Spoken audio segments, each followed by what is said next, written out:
Welcome to Crossing the Chasm. I am delighted today to welcome Linda Quiquivix, who is a critical geographer and popular educator whose research focuses on environmental justice, knowledge production, and Black and indigenous land struggles in the Americas and Middle East. She investigates these questions through the lens of map making and seed saving. Quiquivix received a doctorate in geography from the University of North Carolina at Chapel Hill in 2012 and served as an Andrew W. Mellon postdoctoral fellow at Brown University from 2012 to 2014.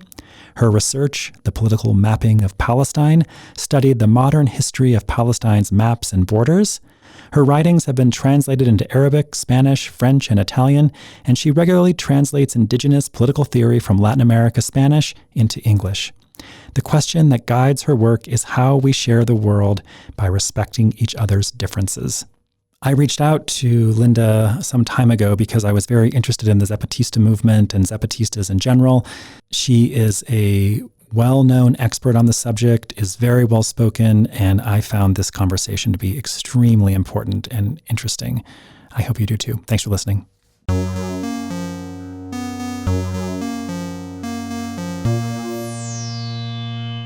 Linda Quiquivix, welcome to Crossing the Chasm. Thank you for having me. I'm delighted to have you. Really appreciate your time and looking forward to chatting with you for quite some time now. And to begin, I'd love to just start where I always start and ask you if you can think about how you see chasm or chasms in society related to your interests and work. Well, probably the main one is the gap that we have between understanding ourselves in the world as humans, together with the non-human world, together with the rest of Mother Earth. So we are usually taught that humans are separate from non-humans, even separate from animals in a way that makes us believe that we're not even part of the animal kingdom, which is false. When we get told, don't act like an animal, we are animals. But we're told that, in our dominant society, that humans are not just separate from the rest of the world, including plants, fungi, the rest of all living beings on planet Earth. We're told that we're also superior, that we should dominate Mother Earth and other beings. And what I like to do is to trouble that by pointing to other ways of being all over the world, living examples, past and of course present, and of course to think of a future where we can relate to each other side by side with all of our difference rather than superior versus inferior in some sort of competitive way to get towards some kind of sameness that is up above that epitome of the human, because of course not all human beings are understood as human beings. There are humans who are understood to be more valuable, more deserving of the earth, and other humans who are relegated in a racialized, dehumanized way with nature, with animals, with savages, etc. So my work tries to do away with that binary kind of thinking to show that that's not the only way that we can be, in fact, all over in our everyday lives and of course so many other worlds around planet Earth. There are so many beautiful examples of relating to difference in a way that again sees us side by side and understands that we are equal precisely because we are different. We don't begin with an assumption of inequality with the goal to reach some kind of standard. Instead, we don't believe that we begin as unequal. And when we assume equality as the starting point, then there is no standard to reach. Then we can relate to each other with all of our differences in a way that doesn't seek to rank them as superior or inferior. Thank you for that overview. I really appreciate that. And it's super interesting. And I want to talk to you today. I really reached out to you because I'm super interested in the Zapatista movement and who they are and what they were doing. And your introduction, I think, very much relates to the Zapatistas. But before we get to that, can you just give us a sense of what is the Zapatista movement? Yes, the Zapatista movement is an organized movement with an army and with bases of support that truly the bases of support are the leaders and in charge of the army. The bases of support are Maya communities in the state of Chiapas in southern Mexico, which borders Guatemala. And they consider themselves, as they've described themselves when the world first learned about them in 1994 on January 1st, with their uprising against the Mexican government. They describe themselves as the product of 500 years of struggle. And so they are an indigenous rebel group that over the last 30 years that the world has known them, have tried many things in terms of liberation. So their military arm is called the Zapatista Army for National Liberation. And they've put out 6 declarations and thousands of communiques. And they're all on their website, Enlace Zapatista. If you do a search for that, you can find them all, and they're translated, volunteer translated by people all over the world who find so much inspiration in them. And the 6 declarations that they have put out have all been shifts in strategy. So the first declaration of January 1st, 1994 was to storm Mexico City, the capital, to overthrow the dictatorship of 70 years, the so-called institutionalized revolutionary party that was created after the Mexican Revolution in the earlier part of the 20th century. And in fact, it's from that legacy of the Mexican Revolution that the Zapatistas get their name. They're named after Emiliano Zapata, who was a great revolutionary who was martyred, assassinated for seeking a land redistribution, for seeking land that had been colonized by the Spanish since the arrival in the early 1500s, right after 1492. And they got their inspiration from that struggle. They picked it up. It was a struggle that was in the context back in Emiliano Zapata's time of liberal reforms. Liberal reforms were those reforms that basically sold the country, sold the land as private property to anybody. It didn't matter if you lived there or if you didn't. It was largely foreigners. When the Mexican Revolution exploded in the early part of the 20th century, they say about a half of the country of Mexico, the nation, was owned by foreign interests, largely from the United States. So the liberal reforms that caused that were a big reason for the uprising. And so what followed after the Mexican Revolution was nationalization campaigns of petroleum, for example, and also the creation of an institutionalized common land scheme called the Ejido. That institutionalized common land, the Ejido, is land that could never be sold to anyone. It would be managed by local communities that would articulate with the new revolutionary government. And what was important about that, about maintaining land that was not sold or was not sellable, was that it wouldn't matter if you didn't have a job, if you couldn't find income, you would always have land. And if you always had land, then you would never go hungry. So the importance of having land that can never be sold is key for survival. The history of colonialism over the last 5 centuries has been one that has displaced people from land, and with the growth of capitalism has forced people to become wage workers, largely migrating into cities where now, in order to survive, one has to sell their labor in exchange for income to then buy all of those things that you have with the land without having to pay for them. So, for example, food is the big one, clean water, housing, a sense of community, security.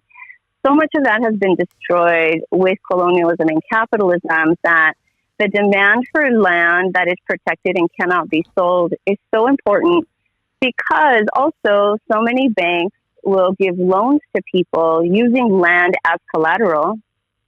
And when you can't pay it back, then the bank takes the land. And so now you don't have a place where you have shelter. You don't have a place where you can grow your food.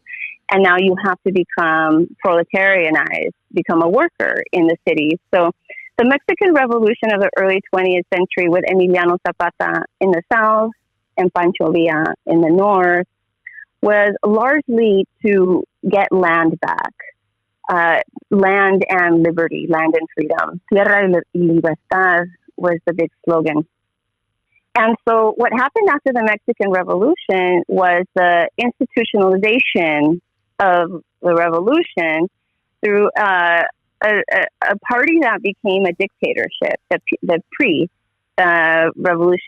institutionalized revolutionary party that effectively ran the country as a dictatorship for 70 years, and then instituted neoliberal reforms, which after all of this nationalization in the middle of the 20th century went back to privatizing land. And in fact, when Mexico entered the North American Free Trade Agreement with Canada and the United States in the early part of the 90s as a way to kind of make Mexico, quote unquote, modern and kind of catch up with the rest of these Euro-American nation states, the Mexican government was forced to remove the protection of the common land from the Constitution.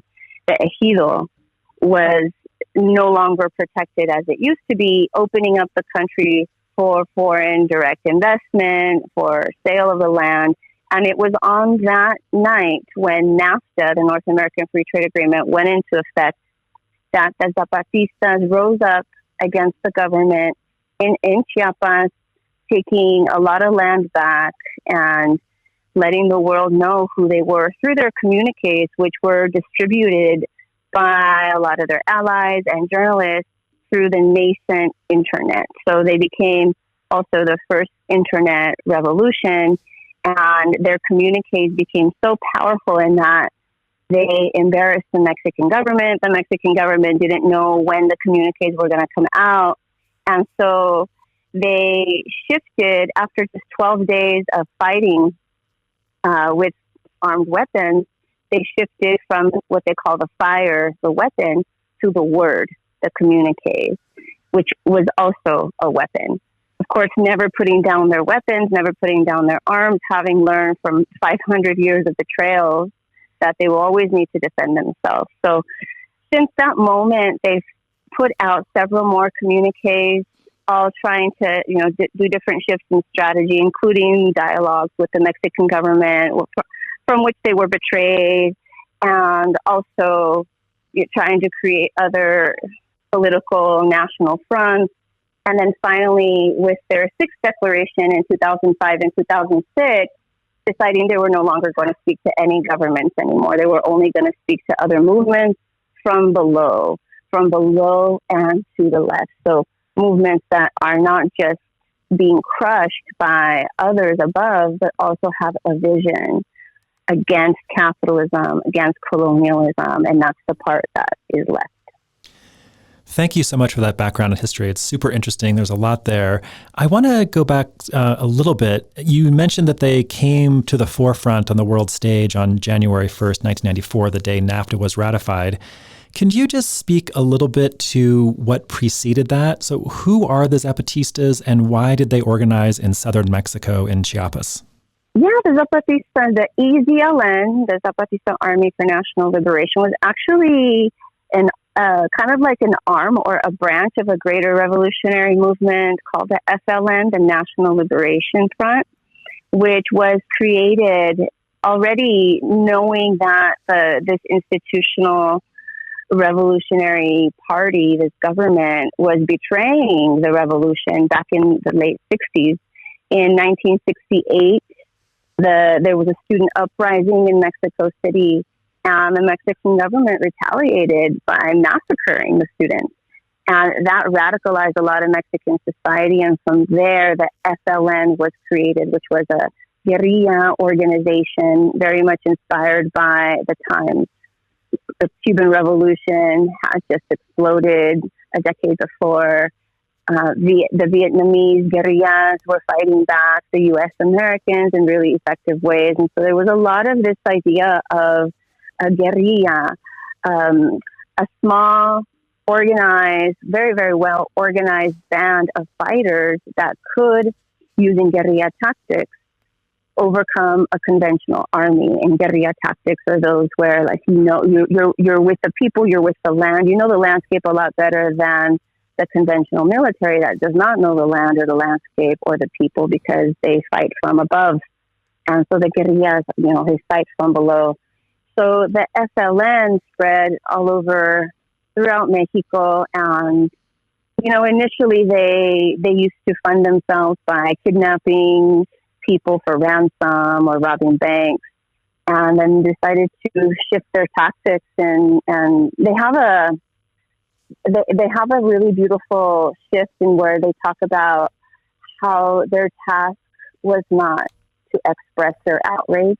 It was to organize against the source of their outrage. And from that came a branch that went down south, and it had been tried before in the 70s, and in 1983, 6 members of the FLN who were organized as the EZLN went to Chiapas. 3 of them were mestizo or mixed blood, and 3 of them were indigenous.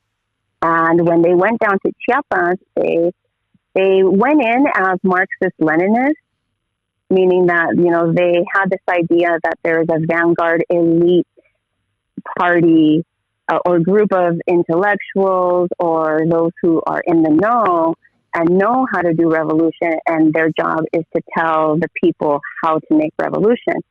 But as they lived with the native Maya communities in Chiapas, they started to humble themselves down and realize that they had a lot to learn from these communities who have other visions, other ways of being, and of course these really rich histories. And we're also already organizing, especially through the wave of liberation theology that was growing at the time. And what they learned, for example, like with liberation theology was not the imposition of the word of God on anyone.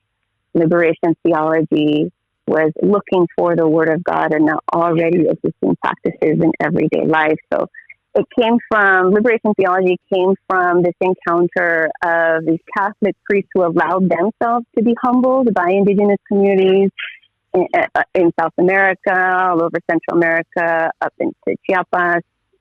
And that's how the Zapatistas themselves, like if you study their political theory, you see that their power does not circulate from the top down or even bottom up. Their power circulates side by side.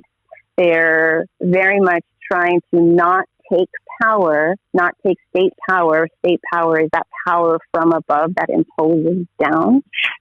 Instead, they want to emphasize the practices of power in everyday life. So the exercises of power. Yeah, that's really interesting. I read somewhere that the Zapatistas had, at the beginning at least, pretty widespread support across the political spectrum precisely because they integrated a religious component to their work. So that's really fascinating.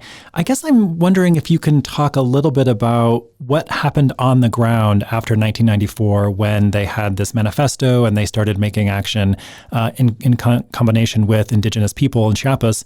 What did they do and what happened? Well, they were fighting for about 12 days in Chiapas. They were also expecting the rest of Mexican society to rise up, and the rest of Mexican society did not rise up. They found themselves alone. Instead, what Mexican society did was go out on the street and protest for a ceasefire. And on the ground, after the Zapatistas had taken a lot of land, some folks thought that was it, that was the revolution, and others continued with it and continue with it today. By all accounts, the liberation theologians, particularly the bishop Samuel Ruiz, who assisted in the dialogues with the Mexican state, and in the moments after, kind of like as a neutral arbiter. By all accounts, there had been a split from the catechists and the Zapatistas on this question of violence on the eve of the uprising. The church, well, not the church, the religious clergy, even the liberation theologians, did not agree with the uprising, but the Zapatista bases decided to go along with it. And so then that caused a split politically, but they maintained relationships with the liberation theologians in Chiapas. And on the ground, what has happened since is that there were the dialogues. The dialogues were an exercise in betrayal by all of the political parties, including the so-called leftist ones, the PRD, from which López Obrador, who is right now the president of Mexico, under a party with a different name called Morena, who has a bunch of folks there too. Like the Zapatistas called it a long time ago that all of these parties and electoral politics were so overdetermined by this economic system of capital. They have analysis that it's not even possible to take the state in a liberatory way because the state is subordinate to global capital empire. And politicians are really just the overseers of what they call a global plantation system, that all of these states are plantations and the politicians are the plantation overseers, and they are not sovereign. The sovereign is global capital. So with all of these analyses, they have also tried to figure out, so what is an adequate way to struggle and to organize in this context? And for them, in their context, it has been to build their own autonomy without seeking permission. So they've built their own government, their own clinics, their own schools, their own economic cooperative systems. And they've been so successful that even people nearby who are not Zapatistas will go to their justice councils because they understand them to be far more fair than anything that the Mexican government can provide. In addition to their clinics, which they also are welcome to use, and even if they're not Zapatistas. But at the same time, in these last several years, especially over the last decade and a half, there has been an increase in this fight over the territory that is called Mexico between the Mexican government and the drug cartels.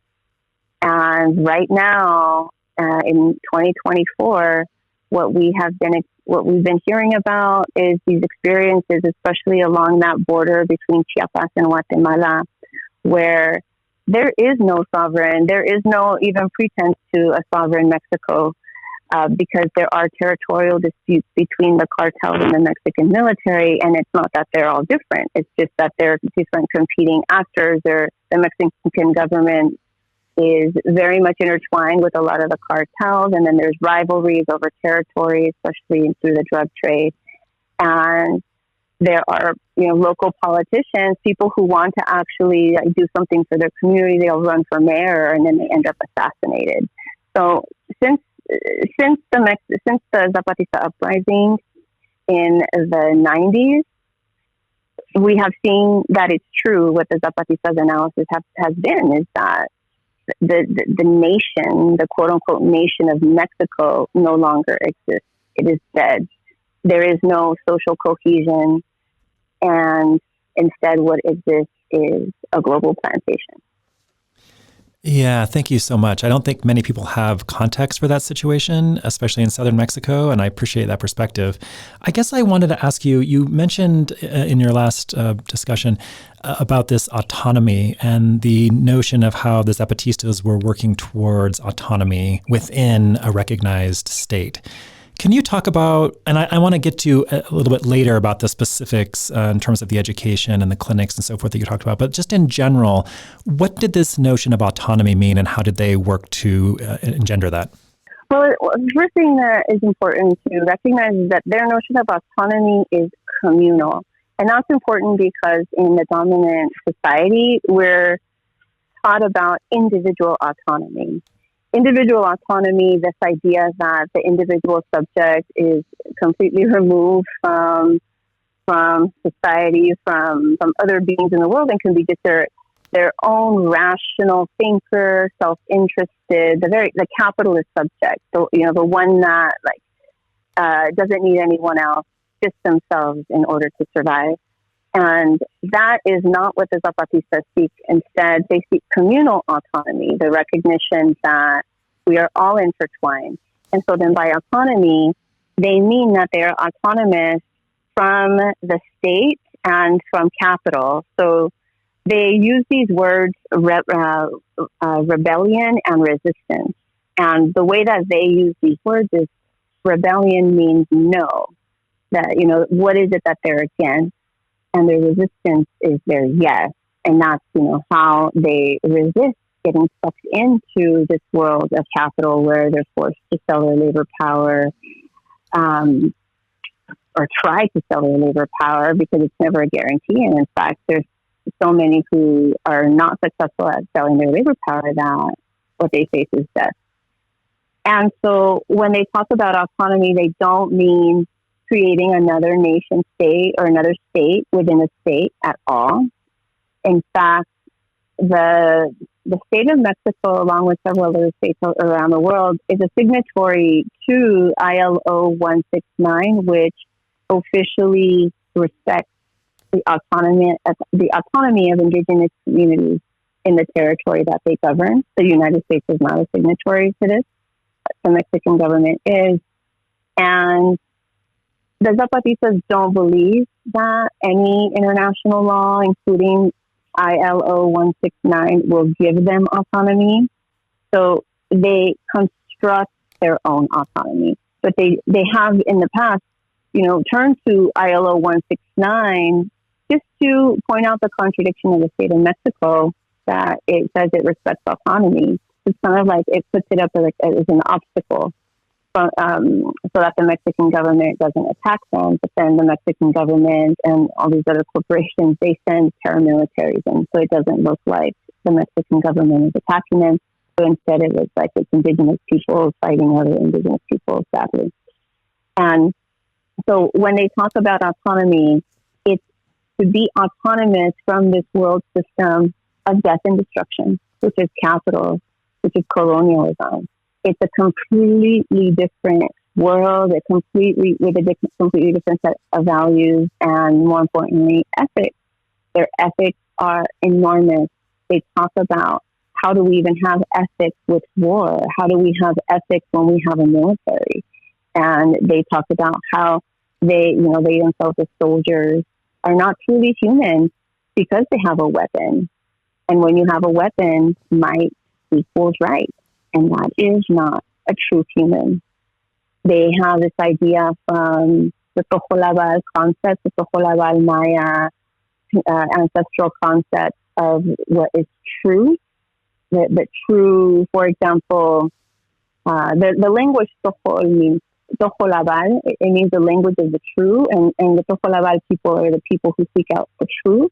And the true something is true at a specific instance. So, for example, the tortilla. The true tortilla is the tortilla that comes off the griddle, off the comal, and it's nice and cooked on the outside, and it's steaming, but it doesn't last as a true tortilla for very long. It's true for just that instant. And so they aspire to be true humans all of the time, and to be a soldier means you're not a true human, but they are fighting for a world where there are no armies, where there is no more need to be a soldier, so that they can be true humans. So again, their concept of autonomy is at the level of a world. It has an ethic, a whole cosmovision that grounds it. So That's how they can talk about a world where many worlds fit, not a world where we all have to be the same, where no one can be different. So autonomy in that way, it's material, it is emotional, it is spiritual, it is at all levels. Thank you so much for that. Really interesting. And I want to get into some of those details. But before we do, can you just talk a little bit about what drew you to the Zapatista and why you're interested in it? Yeah, what drew me to the Zapatistas was I was taking, I was an undergraduate in business administration in the 90s. I went to college to try to get a job, just like most people that I know. And globalization was a big buzzword back then. It was like this moment when the Soviet Union had fallen, and now everyone was opening up to capitalism. In other words, capitalism had won, and there wasn't really a fight that any of these governments, most of these governments actually were having. And so I was hearing about globalization, but it wasn't until I ended up doing a master's in geography for other reasons. I didn't know what I was going to learn, all of these other things. But I started to learn about globalization from below, which were all of these movements that were fighting this globalization of capital, and were seeking a different kind of globalization. So they used to be called, by those who don't like them, anti-globalization, but they're not anti-globalization. They're alter-globalization. They want a different kind of globalization. So I started to learn about all of these movements that I had not learned about in business school at all. It was an enormous critique of everything that I had been studying in undergrad and in business administration. And when I started to study the movements and then go to some of the protests and some of the spaces where you could learn more about them, I kept seeing EZLN together with Free Palestine. And I was like, wow, Free Palestine. And that's when I first started to do my own study on Palestine. And then for EZLN, I wanted to know, what is this EZLN that I keep seeing? And then I started to learn that it was Ejército Zapatista de Liberación Nacional, the Zapatista Army for National Liberation. Learn that they're Maya, which is my own ancestry, and that they were at the border of Chiapas and Guatemala, which is where my family is from as well. And so I started to learn more about them as much as I could from books, but I really wanted to go on the ground and learn more about them, like in terms of what it was that they were thinking about in the world, rather than just like slogans and art. A lot of the time, the Zapatistas are relegated to an aesthetic, and they're not really engaged with as thinkers, but they're these incredible thinkers that have done a lot for my own formation as a thinker. And so I started to go down to Chiapas, and I was going to do my dissertation as I moved on to a PhD in geography. I was going to do my dissertation on the Mexico-Guatemala border to learn more about the history of that border, and also to get to know the Zapatistas more. I ended up shifting that work to study the Palestine borders. And at the same time, I was learning more and more about the Zapatistas. So while I was studying Palestine, I went to go live in Palestine. I also learned more about the Zapatistas. I started reading their communiques, connected with an autonomous urban Zapatista org that was translating a lot of them. And I started to translate, and I fell in love. Wow, that's a wonderful story. Thank you. So you're obviously deeply rooted in this, obviously an expert. I think it would be really helpful for the listeners if you could talk a little bit about this notion of autonomy, but more specifically about what it led to. What happened on the ground? How did people live differently under the Zapatista and this movement? Mm-hmm. You know, having their own clinics is probably the easiest example of like how things have changed on the ground. Before the uprising, the peoples of Chiapas were so abandoned by the Mexican government. They were not able to get health care in adequate ways, so they would have, their babies dying from highly curable diseases. And so, having their own autonomous clinics, with people from all over the world who also come and volunteer, and of course, they themselves They reconstitute a lot of their ancient healing traditions, such as midwifery and bone setting and herbal medicine, in addition to more modern Western medicine. So it's a fusion between indigenous, socialist, and Western medicine, but mostly the preventative kind. So, how like with Cuba, socialist medicine in Cuba, it is mostly preventative. And that is successful at treating over 90, I think 95%, maybe even more of any of our ills. Western medicine it specializes more in keeping people alive. So it's not so much about preventative, it's just about like keeping you alive after you're sick. And so with the Zapatista health model, they have this fusion with indigenous medicine, of course, socialist, their own type of socialist medicine. And they also have Western doctors who are allies who come in and support them.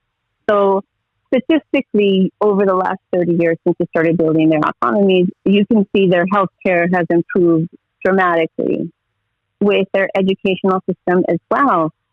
Mexico is famous for trying to get indigenous languages to go extinct.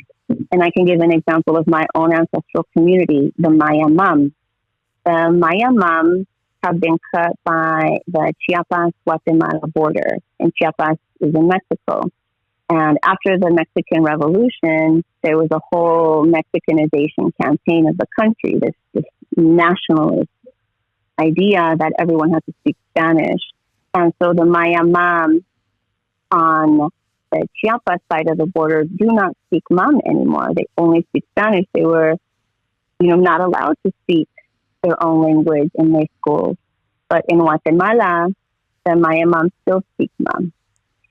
And there's also, of course, differences in Guatemala and Mexico just around the border in terms of across the border in terms of ceremonial practices. There's still a lot of ceremonial Maya practices preserved in Guatemala that are not preserved in Mexico, precisely because of this Mexicanization campaign that tried to just erase the Indians.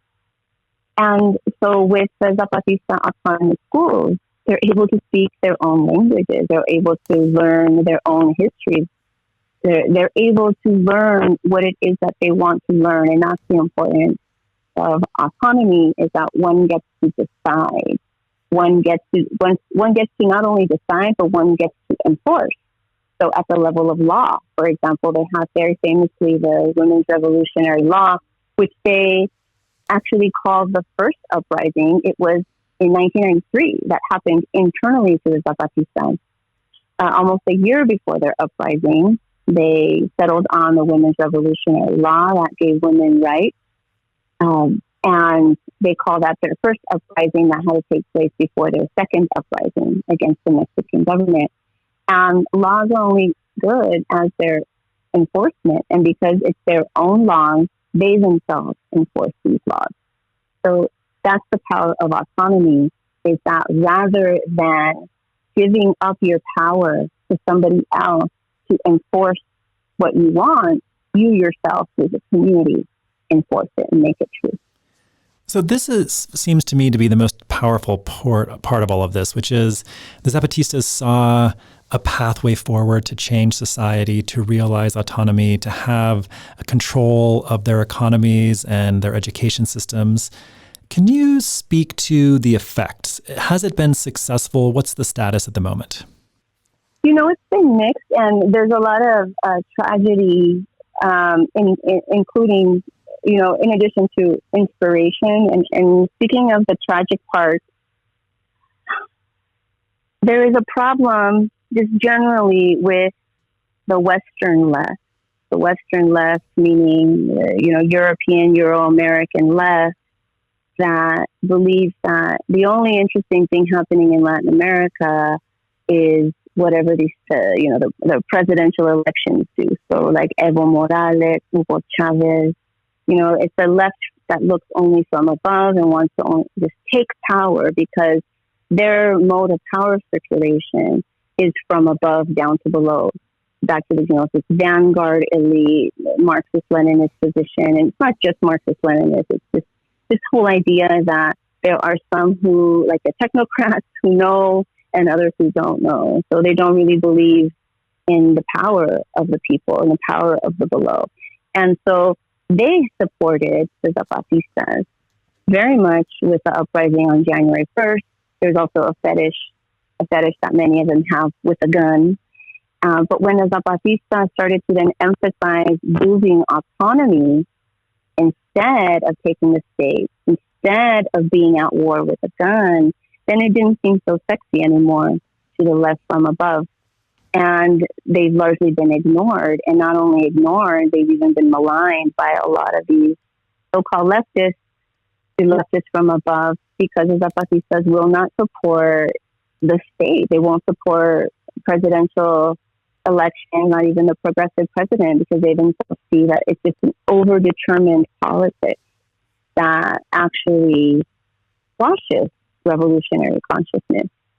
And so what happened with the Sixth Declaration in 2005, 2006, when the Zapatistas published it and said that they were not going to speak to the above anymore, to these states. Instead, they were going to speak only to the movements from below and to the left. What happened was that a lot of the left from above decided to not just ignore them, but also malign them. And so what has happened, because the left from above takes up a lot of space in media and education, and especially in Western institutions, the ones that get a lot of attention, you don't really hear that much about the Zapatistas. It's actually not that easy to learn about them by just going to a regular leftist conference. So there's like this understanding that autonomy is just reform. It's just like they don't really understand the power that, even though the power that I just described to you, like they don't get it, or maybe they just never heard of it before. And so that part has been quite tragic. And on the ground too, over the last decade, we've seen an enormous explosion of cartel activity in Chiapas that didn't exist in that way before. And so what we're seeing is a lot of violence in Chiapas.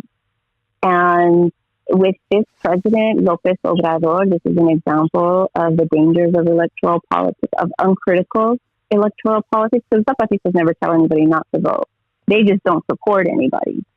But with López Obrador, what happens to a rebel kind of consciousness is that it gets neutralized by a progressive president who give you handouts, especially if you live in the city. And they're very important for you because you don't have land, because you don't have any other way than to have income, to have money to buy those things that you need. And rather than doing land redistribution to make it a more long-term sustainable way of life, instead it makes people dependent on the candidate from a particular party. And so then that party keeps gaining power. Just like what happened now with Claudia Sheinbaum, who is from the same party as López Obrador, and just won the presidency. And like there's this whole, all of this noise about, it's a woman president, But we've been here before. We've been here before with a black president in the United States. Bolivia has been there before with an indigenous president in the United States. This is so identitarian that it just masks the actual material conditions on the ground.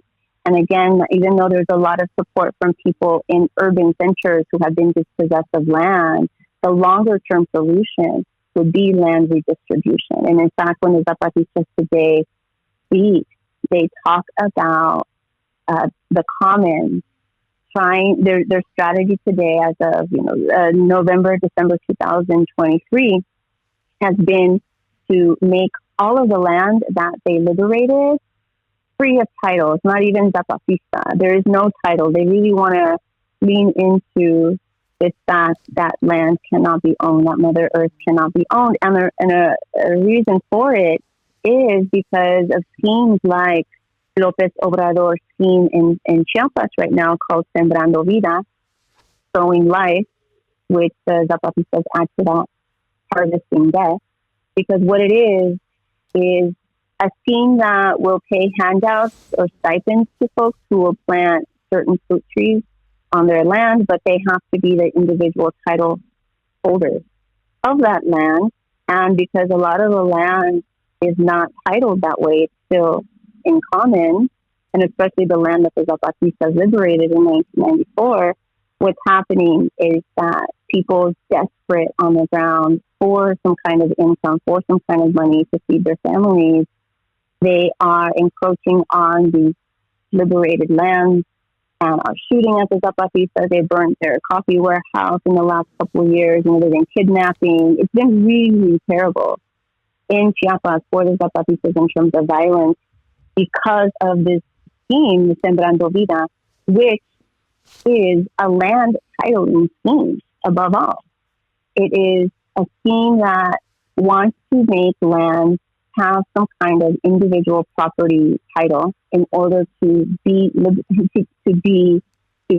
free to be sold, which is what's been going on for the last 500 years, this treatment of land as an object to be owned. So when the Zapatistas struggle at this moment, they talk about the commons, they talk about struggling for the next 7 generations. This is a very Native American cosmovision. For 120 years, they talk about we need to stop thinking of struggles in terms of presidential terms. But in Mexico, it's 6 years. Here in the United States, it's 4 to 8 years, which is like the time span of politics that everyone has in their mind.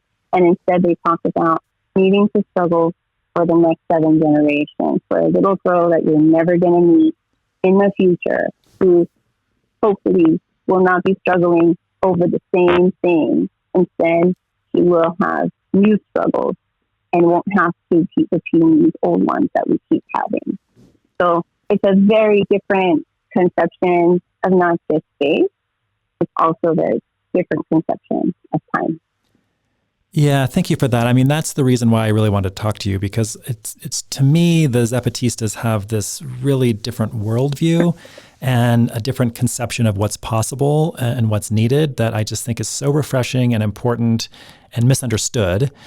I kind of want to end a little bit with your thoughts on what you just talked about a bit. The Zapatistas have this amazing vision, and yet there's all these roadblocks, even from people on the same side of the political spectrum. So I guess I'd love you to just talk about that. What does that mean? What's the legacy, even though the Zapatistas are still in existence? What's the legacy of what they're doing, and what do you see going forward? Even though things are so difficult, I have a lot of optimism, especially following October 7 with the Palestinian resistance and how there's so much consciousness all over the world about what's happening. And not only that what has happened has revealed a split between the above and the below. The above in the Muslim world versus the below in the Muslim world, the above in the West and also the below in the West. And the university encampments in particular in the United States that I had the honor of being a part of just as teaching, that I kept getting invited to. Everyone wanted me to talk about the Zapatistas in Palestine. That's the one that all the students wanted to hear. And it was so incredible to be in the encampment and to talk about what you and I are talking about right now in a space that was autonomous, in a space that had been created by the students themselves, where they had to figure out everyday life, material, spiritual, psychological questions, emotional questions. How do we eat?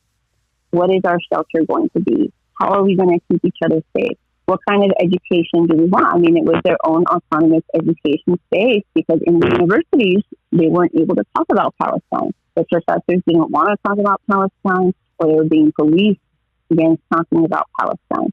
So being in those encampments has brought me a lot of optimism, because now it is so easy, so much easier to talk about autonomy in this vision of the Zapatistas, in this exercise of power, side by side, rather than from above and below.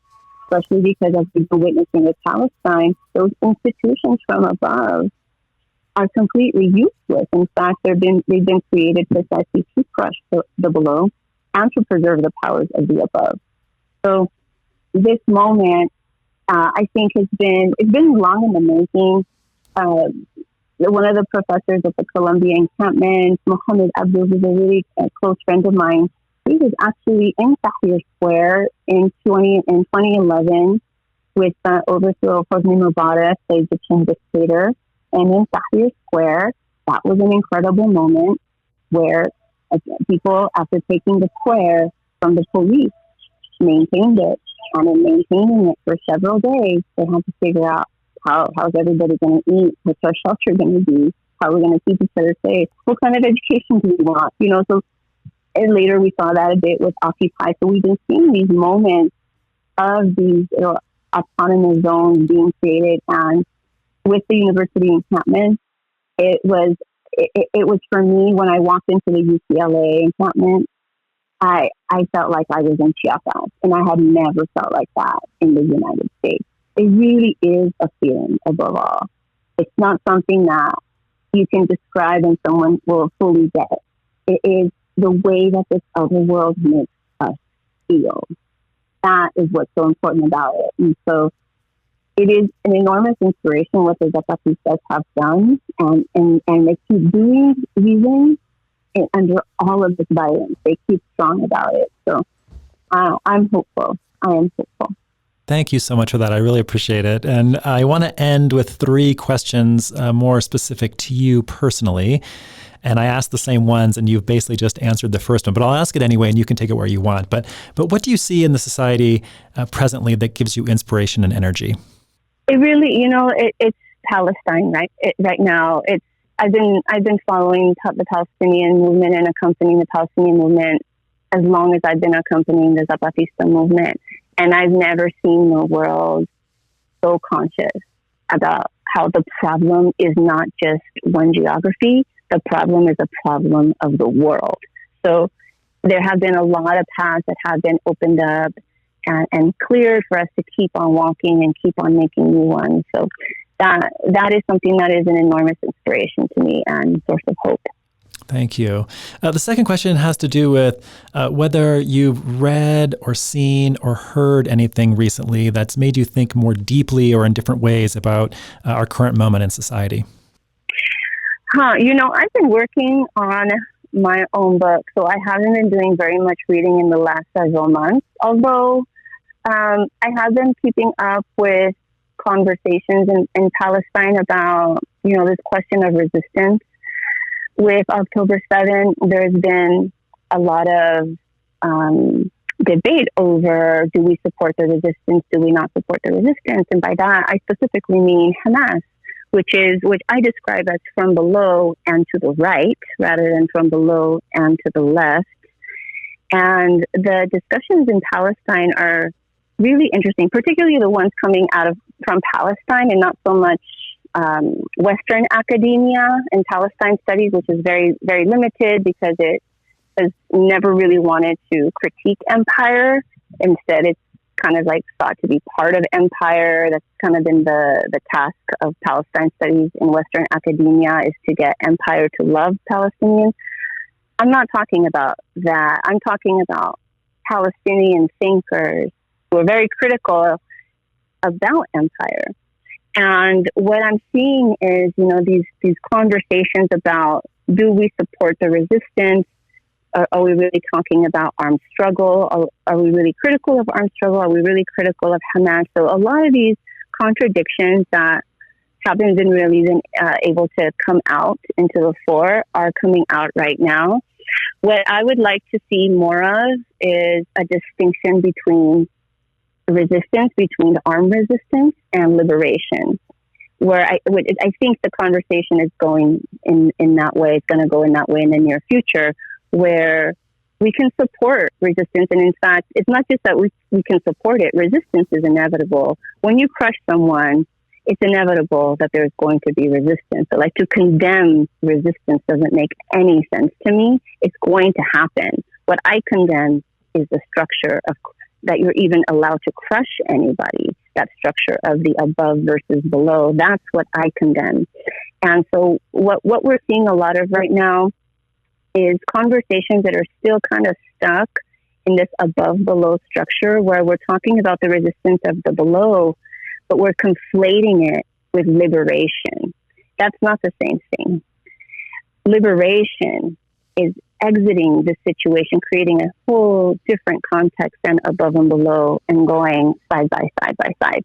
I find that theologians who speak in the more, who are focused on liberation, do this probably better than most academics that I know, especially in English, because of the question of God. And by God, I don't mean the man in the sky. I mean creator, I mean the divine. And all worlds have a concept for creator, whether they call him God or source or, whatever words that they might have. And the distinctions that I see that are helpful are the ones that make a distinction between the religions of the earth and the religions of empire. And one religion, for example, Christianity, can be a religion of the earth and it can be a religion of empire. And there are these tensions that, there's been fights against this co-optation of empire, empire's co-optation of Christianity, just like there's fights of Zionism's co-optation of Judaism, just like there are fights of the Wahhabist fundamentalist co-optation of Islam. There's this of Buddhism. I find right now to be the most interesting conversations for what I'm looking for to be these conversations about spirituality and the tensions that they have between being with the earth and of the earth, or being of empire and with empire. Thank you so much for sharing that. The last question is, given that you are dealing with these issues and there's all these problems around the world, what gives you a sense of peace and joy on a day-to-day basis? I'm actually looking right now at them. It's my garden. It's the plants that I tend. Right now, I'm sitting next to endangered Palestinian watermelon plants, a bunch of seedlings. I save seeds and try to share them as broadly, as widely as I can. And something that I'm working on right now is distributing endangered Jadui watermelons from Jenin to many gardeners, farmers, regular people all over my geography, from San Diego up to the Bay here in California, to try to keep these seeds alive, because they are, of course, not in a safe situation in their own geography. And, with the hope of sharing their love and their life. And this is something that gives me just so much peace, just to see them sprout, just to see them grow, especially in the face of so much death and destruction all over the world, and in particular Palestine and Sudan. Watermelons are native to Sudan. And so when I think about seeds, I get so much peace in just seeing the resilience and how beautifully they travel all over the world, and the caretakers and the stories of all of that guardianship. Linda Quiquivix, thank you so much for joining me today. It was a wonderful conversation, and I found it very inspiring. Thank you so much. Thank you for having me.